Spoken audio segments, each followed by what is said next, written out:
you guys know? Huh? You've made several. I had forgotten about that. Thanks for bringing it up. All right, so we'll leave it like that. I don't know what you're talking about. Nope, you got to answer it now. All right, man. You know, to be honest, I just felt like I hadn't had enough technicals in my career, you know, and they want to see us get nasty, so I need to rack up the technicals. You know? Nah, man, it slipped on my hand, man. I was high enough, man. I could have, but you know, I got my fair share of disses from that. But Was it the Nike ball or?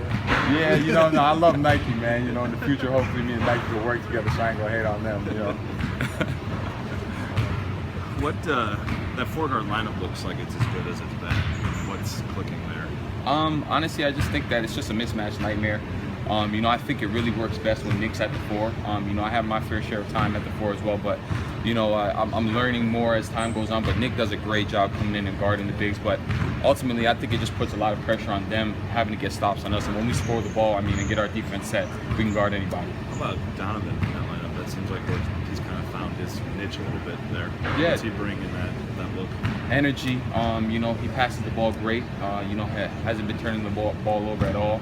You know, his offensive skill set, everybody knows. And I mean, I really think the number one thing Donovan has been doing for us, though, is really the energy he brings on and off the court. If you see him on the sidelines, man, he's always up cheering for guys. On the court, he's locking up, picking up full court, and that's not one of coach's directions. He does that on his own. You know, but I definitely think he's finding his niche because it allows him to be more freelance in who he is as a basketball player. What you see from him early on, because Coach Bum talked about there may be times when he would have been frustrated not being in the lineup as much, but what kind of did you see from him through that stretch, and then obviously now, like you said, more energy? As good of a player as Donovan is, you know, he wanted to be on the court as much as possible, you know, but I think as time went on, he really accepted his role, understanding, you know, that we have a core group of veteran guys that have been here, and in a program like this, you know, you have to kind of accept your role, and he's done that the best as anybody on the team. That's why he's helping us, and we need him. We've always needed him, and he knows that now, and I think he's accepted that and really found his ways to get his assists, to get his points, to get his defensive stops, and ultimately contribute to the team, man. And I credit Donovan a lot because he's been awesome, man. Been as good as anybody for us and for this team in our recent success. What can his defense have? Because I know guys talked about him in the summer and in the fall, how he can be a real pest kind of on that end. What can it kind of do when you have so many scores? He can kind of, like you said, elevate his game that way. Yeah, it does a lot. You know, when you get sped up as an offensive player, that's when you get people out of their rhythm. And I mean, not too many people in the country are picking up guys, you know, baseline to baseline, and he's one of those people. So when you have, you know, a point guard that has to play 40 minutes, and then you have a guy come off the bench and pick you up full court, I mean, it just takes away your wind. And then you know, we give Monte a little bit of a break. Myself sometimes when I'm guarding the guys he's guarded. I mean, it helps the all-around team, man. We're a great defensive team, and he contributes to that. He's a quiet dude. He seems pretty laid back, quiet. Donovan, I mean, he has his ups and downs. You know, when it's on the court, he's focused. You know, in practice, he's focused because he wants to be so good, man. He's so particular on what he does. But I mean, you catch him in the locker room, he's the one dancing. You know, you see him pre-games in the middle, you know, getting his dancing on. I mean, he has a couple bars, you know, little rapping skills to him. He has a great character, man. He's a very open guy, but when he's on the court, he's very focused. We're about 1 and 2 in the country right now.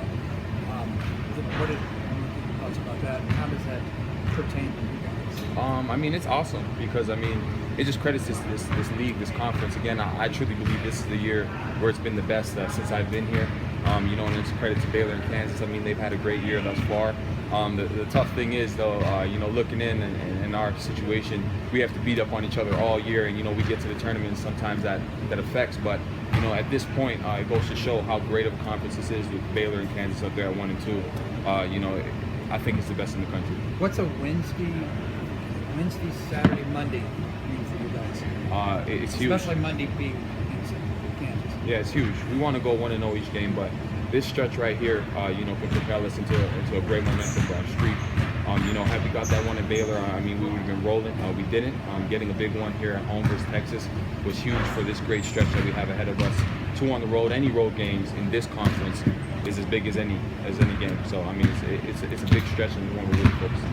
What's the challenge with Oklahoma State? I know you guys want to play fast, but they're playing extremely fast as well. Yeah, you know, just slowing them down. I mean, with any team, you just want to get them out their comfort zone.